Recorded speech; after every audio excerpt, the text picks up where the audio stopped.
this is Duke Channel and welcome Nazura. Hi. Hi, I'm Miss Nazura. And I'm Tasha and we are from Duke Group of Companies. So Nazura, I've heard about this Lean Six Sigma and what is it actually? Okay, so far as I know, yang saya tentang Lean Six Sigma ialah Lean Six Sigma ni ialah salah satu program yang orang akan ambil untuk dapatkan sertifikat. Dan sertifikat tu sangat value lah untuk orang improve dia punya career growth. So itu yang saya tahu. Tapi let's see macam mana pandangan orang lagi pakar untuk ceritakan tentang Lean Six Sigma ni lebih lanjut. Kita persilakan Mr. Praba. Hi, good morning Mr. Praba. Good morning. How are you? Doing good, thank you. By God's grace, I'm doing good and hope you guys are doing good as well. Thank you. And first of all, thank you for taking your time on your busy schedule for this short session, I would say. And I want to say congratulations to Mr. Baba because you dah dapat title TS. The notice Mr. Baba. Yes. Okay. So Finally, yeah. Yeah, finally. So, Nazura, shall we start? Okay, kita akan start. Okay, first thing yang saya tahu tentang Mr. Baba, mungkin Mr. Baba boleh perkenalkan diri Mr. Baba dulu. Kita semua nak tahu. Mr. Baba? Yes. Alright. So, short description. Memperkenalkan diri saya. My name is Prabageran, so TS Praba. So, asal usulnya daripada Melaka, anak tua. So I've been born and raised in Melaka. So let me start from my education background first. I completed my degree in mechanical engineering from University International. And after that I pursued my studies. I did my masters in management from Open University of Malaysia. And currently I'm still pursuing my studies, much like the students. Alright, I'm doing my doctorate in engineering in UTM. In terms of my career, I would say that I started my career sebagai seorang production engineer. Dan the last role I did in the industry was at MIA, Global Integrated Operation Manager. And MIA stands for Asia Pacific, Middle East and Africa. So pada ketika itu I was like in the food industry. And right now I am the CEO of a group of companies, Big Training Consultancy. And that's a journey about myself. So in terms of Six Sigma accreditation, I'm a certified Lean Six Sigma trainer from the Council of Six Sigma. I'm also an accredited trainer from Ministry of Human Resources. Yeah. You can, okay, saya nak tanya. Because Mr. Baba ialah pada mulanya ialah pekerja biasa and become manager and also trainer, right? So macam mana Mr. Baba boleh terfikir jadi trainer pula sedangkan Mr. Baba dah ada background sebagai engineering, right? So kenapa you jadi trainer? Okay, alright. Soalan cepung mas ya. Okay, so let me start my journey. Pada tahun 2009, okay, I started to be a trainer in 2009, but that was my first training that I did in year 2009 on the topic of statistical process control. So that was orang kata apa? Itu merupakan satu pemberian macam paksa rela. I was being called by my superior, but manager, and just assigned me, hey Prabha, I want you to go and do a training on this topic. Then I asked him, why me? Why chose me? And he told me that you have the talent of to teach people. I think you should brush up. So memang pada ketika itu, I think I started to teach during my university. I was doing my home tuition. Menjadi pendapatan tambahan. As a student, we have not enough money, so I was doing my tuition classes. And then on top of that, when I was still working, I was giving some tuition classes as well. And then in the company, so I was doing some in-house training program in the company. So pada ketika itu bila masa benda ini datang pada saya rasa macam pintu rezeki terbuka, mungkin ada satu peluang baru untuk saya mencuburi dalam bidang training. So I started venturing into the training industry since year 2009 and I established my Duke Training Consultancy in 2011. So if you ask me bagaimana, why, I would say number one is my passion. I like to teach, I like to share my knowledge to my peers or to my fellow engineers. And the second is that I like is my CSR. It's a return towards the community and society. So what can I contribute to the people? I can do a contribution through my knowledge. So that's how the journey began, and that's where we are right now today.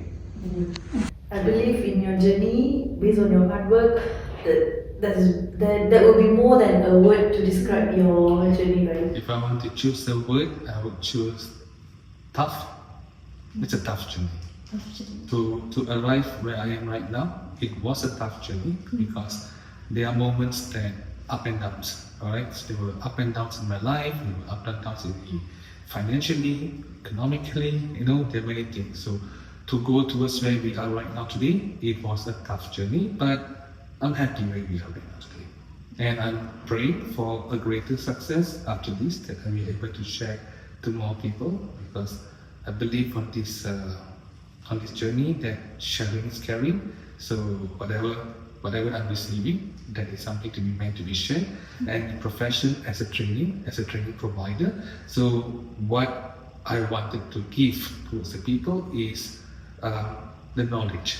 That's how we return back to the society and the community. So I would say that in one word to describe, it was a tough journey. Okay, so Mr. Prabha, based on your journey, right, you have gone through, I've heard so, based on what you have discussed, what is the turning point throughout your journey who made you who you are right now at this moment? Okay, the turning point. It's a little bit complicated, I would say. I wouldn't say there is a turning point ke apa, tidak. Sebenarnya what I wanted, what I have right now is something that I have planned for it.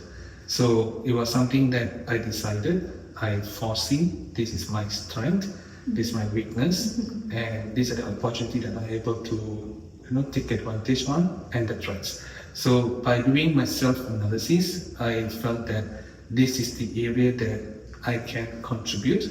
At the same time, of course, I don't deny that we can make money. That's something that we don't deny on that perspective.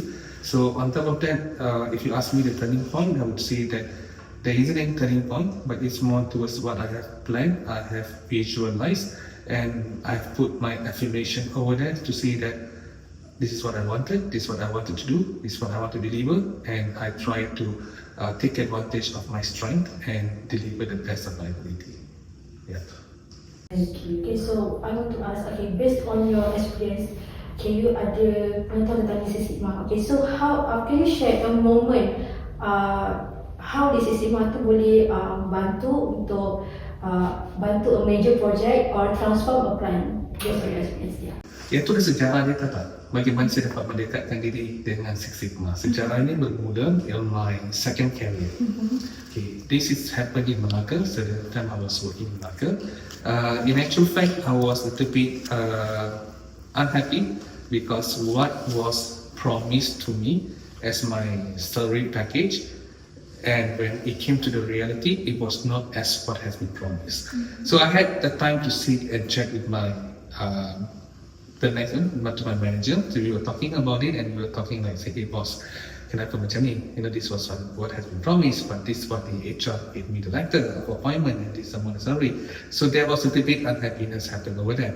Then my boss told me that, okay, Prabha, it's okay. Things have taken place. I hope that you can still retain. However, you are a candidate that has been selected to do a transformation in this organization.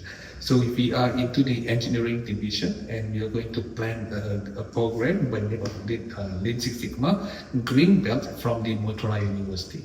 So there was something that it's not my first time hearing about Six Sigma, because during my university we learned about Six Sigma, and when it came to this kind of opportunity, I'm able to learn how Six Sigma knowledge can be applied into the industry. So when I was working there, I attended the Lean Six Sigma training program with the Motorola University. We completed the training program. It was a very tough journey, especially penggunaan Minitab at that moment. It was just a little bit struggling. And upon completing, we started to deliver projects. I was doing a process optimization project on the heat furnace that we have over there. And our main product was substrate. So we are doing electronic component based on substrate base, and we have a firing machine and etc. And I was involved in terms of process optimization. And that's the time I felt that, hey, it was a rewarding session, because Lean Six Sigma is about tools that we learn and how these tools can be applied in a very structured methodology of DMAT in our project. At the same time, it's also brush up your skills in project management. Okay, then that's the journey started begin from there. So, we were fresh young engineers, we always seek for new opportunity. Apatah lagi, kita pergi ke job street, kita letak, okay, completed Lean Six Sigma, blah, blah, blah, blah. And that's the time I realized that there are many headhunters started to hunt me to say that, hey, you have this Six Sigma and you have this competency. And there's another company who's like willing to melamar saya, they wanted to merisi, to melamar. And akhirnya saya terima lamaran mereka. There's a time that I came to Johor Bahru and I've been here since 2006. If you ask me the journey, how did Six Sigma help me? Six Sigma helped me in terms of transforming my career as a process engineer, my second job. I went in as a senior manufacturing engineer in one of the electronic companies in Johor Bahru. After that, I went to a senior product engineer in one of the, a very famous vacuum cleaner company. And then from there, I was able to get a new role as a regional performance lean manager at the age of 29 at that time with a Norwegian company. It was a Norwegian company, so they called me up, they had an interview with me and they told me that they are going to hire me as a regional performance lean manager.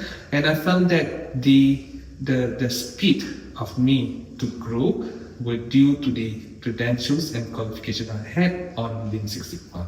So that's how the journey began, and I completed my black belt. And then from there it went up, the career enhancement didn't stop there. And the last role that I was holding was ADMIA. Before that I was the country continuous improvement manager. From country I went up as the Southeast Asia continuous improvement manager, and finally the last role I had the last 5 years was the APMEA, Asia Pacific, Middle East and Africa operation manager. I would say global integrated operation manager, whereby I'm responsible and involved in terms of doing continuous improvement project in 22 manufacturing plants. So it was a good journey, it was a good experience, whereby that we were able to do a lot of cost saving initiative project up to 24 million euros. So if you ask me how did Lean Six Sigma help me in terms of my career transformation, this is the real life career transformation that I had. Upon completing, I was able to be absorbed as a management team at the age of 29, if I'm not mistaken, yes, I'm around 29 years old. And right now, it's been almost 20 over years I'm in industry. So that's how rapidly the growth have taken place. And I believe that just for sharing information that to people out there, Lean Six Sigma is a very good knowledge to be learned, and you can see your career will be, you have a very bright future career subject towards you are the subject matter expert. Bukan sekadar, oh aku ada peluang untuk akan sampai, tidak. Aku ada knowledge tersebut, you need to know how to implement, you need to know how to apply, you need to upgrade your skills, and then you can see people will be hunting to you, and you can see a very good progress in your career that can happen. So I hope I answered the question. Okay, Mr. Prabha, thank you so much for explaining to us just now. Okay, you mentioned that based on your experience, you have been a leader also. So how is your leadership before and current? So any method that you use that you have changed, or you're still maintaining the same? Of course, leadership is a pattern that changes over the time, like for what role and position that you are. So if I would like to start at the beginning, when I was as an engineer, it was more towards task-oriented leadership skill, whereby that is more towards completing the task, because you have your superiors who are guiding you or mentoring you, or a task-based assignment. So during that time, it's more towards job delegation towards the technicians, towards the operators, and it's more to task-based oriented. When you talk about task-based oriented, an assignment has been given to you. You don't have you just need to build up a strategy of how to execute the task. In terms of how to execute the task, it's more to delegating the task, work together with team members, and you do your hands-on activity on every area that you're going to focus on.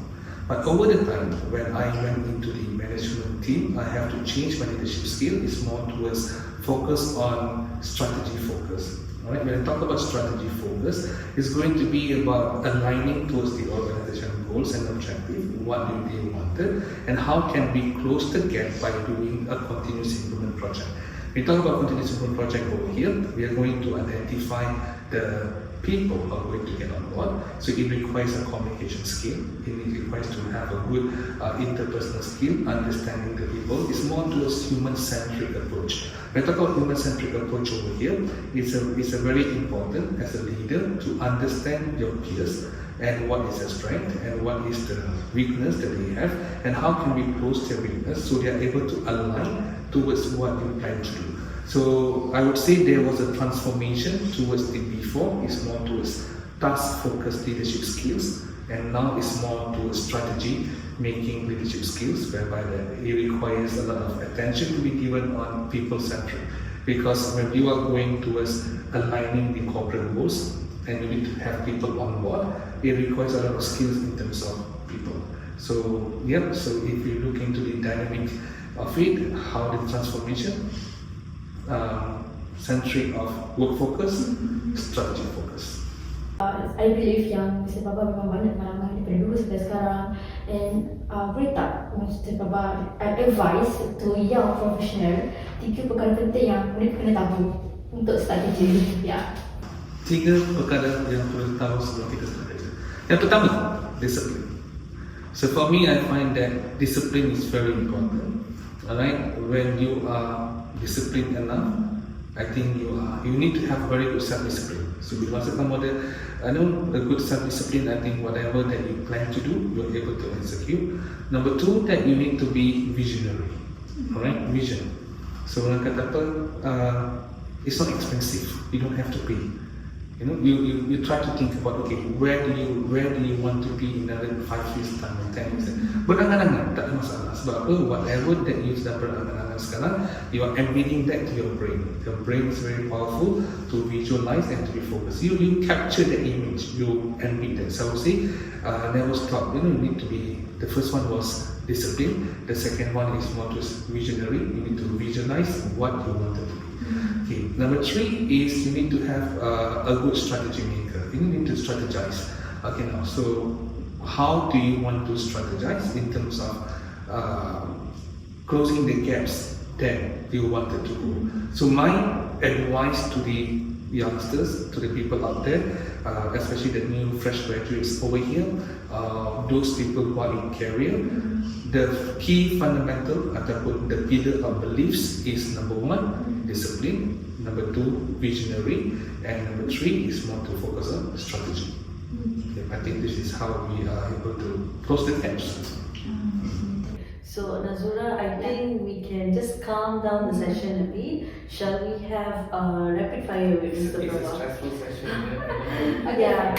So Mr. Prabha, I'm going to ask you a question. In fact, I wrote it down. So you need to answer this within 1 second. I think satu saat cukup kot. Okay. Saya spontan. Yeah. Okay. So tea or coffee? Coffee. Okay. In-house training or public training? In-house. Okay. Minitab or Excel? I love Excel. Okay. So Malaysian or overseas client? Malaysian centric. Okay. May I ask why you choose Malaysian instead of overseas? I mean, of course, the opportunity to serve the overseas market is always there, but it's good to focus on our fellow friends over here to upgrade their skills and reskill their skill. Kita mulakan good things from the house. Kita mulakan sesuatu yang baik daripada rumah kan, sebelum kita luaskan di luar rumah. So I like to focus on Malaysian centric before I start expanding to the international market. Of course, we do have international market, but the heart still. We help our fellow friends, so we upskill and reskill our own people first before we look into something else. Saya rasa kita dah sampai ke penghujung kita punya podcast hari ni, dan saya ada satu lagi soalan yang terakhir. Mungkin Mr. Baba boleh bagi share personal quotes ataupun motto that you live until now. Maybe we can follow or something. Yeah. I like this one. kau fikirkan kau boleh melakukan. I think that was sing by Nash, right? Yes. Ini merupakan lagu motivasi diri saya sejak zaman kecil lagi. Jika kau fikirkan kau boleh melakukannya. Jika kau fikirkan kegagalan tak pada kamu, right? So fikirkan kau boleh, something like that. I can't remember exactly the song. So my self motivation quote is always believe that you can. The first enemy of every success is yourself. When you start doubting, bila masa kamu rasa was-was, kamu curiga dengan you punya your own expectation, that's where the failure happens. So my quote of the day would be believe in yourself. Jika kau fikirkan kau boleh, engkau boleh melakukan. Okay, it's nice. So Nazula, we have to follow Yes. that. I think we should often hear that song. Yeah. I think we should play a song every morning. Jika kau Yeah, fikirkan kau every boleh, engkau boleh melakukan. Okay, so So yeah, I we think came to an end, and there's a lot of information that Mr. Prabha shared with the strategy and all that. Yeah. Good, thank you. But of course, I would like to take advantage of this thing. I would like to share to you that I think in the month of May, we are going to have a Lean Six Sigma Green Belt training program, and it's going to be on face-to-face training program. So I believe that we are charging a very affordable price. The reason is that we do not want to burden the people in terms of gaining knowledge. Bagi pendapat saya, jika kamu nak menimba ilmu, alright, it's not, ilmu tidak sepatutnya memilih harta benda kita, memilih wang nilai kita. If you are rich, you are able to continue to study. If you are not rich, you cannot study. No, it's not like that. That's the reason that the fundamental that we believe all our training programs are being charged at a very affordable price, because we would like to ensure that the knowledge goes to everyone. So we are going to have a Lean Six Sigma training program on Green Belt that's going to happen on next month. Yes. So I hope those people out there who would like to enroll or would like to know more about Lean Six Sigma Green Belt, you can just always contact our team here, who will be able to guide you along and to explain to you how is the process of enrollment. And this would be a very good certification to you, because the certificate is being accredited with the Council of Six Sigma certification. So it's accredited by the Ministry of Human Resources, HRD Corp certified, and also accredited from CSSC. So yep, please do come and join us along. And thank you for having me in the podcast. I think we do have more podcast session to come in, right? Upcoming session. Thank you to Mr. Prabha. Thank you, Mr. Prabha. Bye. Bye.